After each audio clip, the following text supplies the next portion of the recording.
How to customize fonts in Squarespace. Just click on this edit option and it will open your Squarespace editor. So we have in here this. So we have this text right here, and if you want to edit or customize the font, just click on this pencil icon and you can see in here the text style as well as these options right here. Also have the base and also having here this AI. So if you want to change the font, you can head over and then just click on this heading first.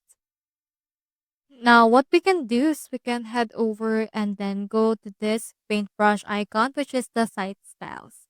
So we have in here the themes as well as the font. So just click on this arrow option and we have in here this font packs.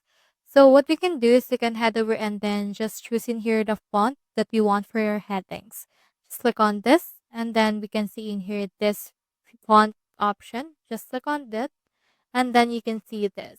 So we have the in-use options, but if you want to customize it, you can head over and then just choose what kind of font you want added.